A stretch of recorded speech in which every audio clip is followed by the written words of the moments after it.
BC bill ఆమోదం పొందేలా ప్రభుత్వంపై ఒత్తిడి తెచ్చేందుకు బీఆర్ఎస్ ఎమ్మెల్సీ కవిత రాష్ట్ర వ్యాప్తంగా పర్యటిస్తున్నారు. ఇందులో భాగంగా ఇటీవల కామారెడ్డిలో బీసీ కుల సంఘాలతో ఒక రౌండ్ టేబుల్ సమావేశం నిర్వహించారు ఆమె. అయితే ఆ మీటింగ్కు స్థానిక మాజీ ఎమ్మెల్యే గంప గోవర్ధన్ డుమ్మా కొట్టడం ఇప్పుడు చర్చనీయాంశంగా మారింది.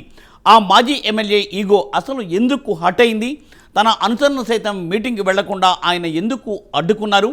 డీటెయిల్స్ ఈ స్టోరీలో.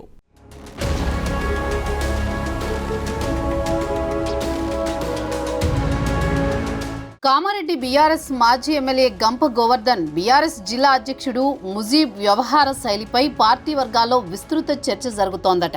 బీసీ బిల్లు ఆమోదం పొందేలా ప్రభుత్వంపై ఒత్తిడి తెచ్చేందుకు రాష్ట్ర వ్యాప్తంగా పర్యటిస్తున్నారు ఎమ్మెల్సీ కవిత.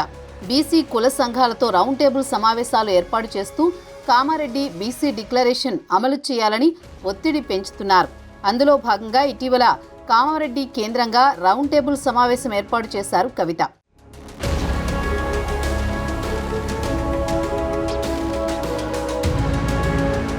ఆ సమావేశానికి బీసీ నేత మాజీ ఎమ్మెల్యే గంప గోవర్ధన్, పార్టీ జిల్లా అధ్యక్షుడు ముజీబ్లకు కవిత ఆహ్వానం పంపారట. కానీ సదరు నేతలు ఇద్దరూ డుమా కొట్టారు. అంతేకాదు తమ వర్గీయులను సైతం వెళ్లకుండా కట్టడి చేశారట ఆ ఇద్దరు. స్వయంగా కవిత ఏర్పాటు చేసిన మీటింగ్కు వీళ్ళిద్దరూ వెళ్లకపోవడం పార్టీలో తీవ్ర చర్చకు దారితీస్తుందట. మీటింగ్ కంటే ఎక్కువగా ఈ ఇద్దరు నేతల డుమ్మా కొట్టడం గురించి మాట్లాడుకుంటున్నారట. అయితే దీని వెనుక చాలా కారణాలున్నాయని అంటున్నారు.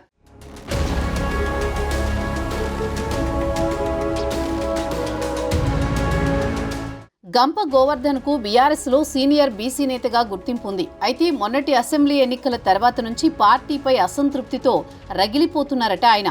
పార్టీ అధినేత కోసం తన సీటు త్యాగం చేసినప్పటికీ ఎన్నికల్లో తగిన ప్రాధాన్యం ఇవ్వలేదని నొచ్చుకున్నారట గంప. ఒండు మీద కారం చల్లినట్టు తనను సంప్రదించకుండా తన నియోజకవర్గంలో బీసీల రౌండ్ టేబుల్ సమావేశం తేదీ ప్రకటించడం, ఆయన్ను కాదని మాజీ టీఎస్పీఎస్సీ సభ్యురాలు సుమిత్రానంద్కు ప్రాధాన్యం ఇవ్వడంతో సదరు మాజీ ఎమ్మెల్యే ఈగో హర్ట్ అయినట్టు తెలిసింది.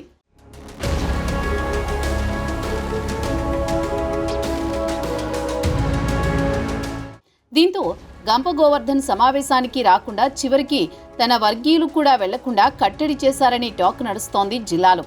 కామారెడ్డి నియోజకవర్గంలో జరిగిన సమావేశానికి ఎల్లారెడ్డి మాజీ ఎమ్మెల్యే బీసీ నేత జాజుల సురేందర్ హాజరయ్యారు. ఆయన సైతం ఇష్టంగా కాకుండా కష్టంగానే సమావేశానికి వచ్చారని చెప్పుకుంటున్నారు. నియోజకవర్గ ఇన్ఛార్జీలను కాదని కామారెడ్డిలో మహిళా నేతకు ఎల్లారెడ్డికి చెందిన మాజీ గ్రంథాలయ సంస్థ చైర్మన్ సంపత్ గౌడ్కు ప్రాధాన్యత ఇవ్వడం పట్ల లోలోపల రగిలిపోతున్నారట సదరు మాజీలు.